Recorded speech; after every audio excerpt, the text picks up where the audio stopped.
It's a spotlight and Ganapati can go on glass.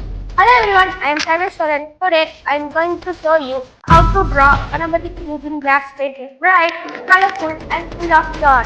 Christian, mysterious and makes everyone smile.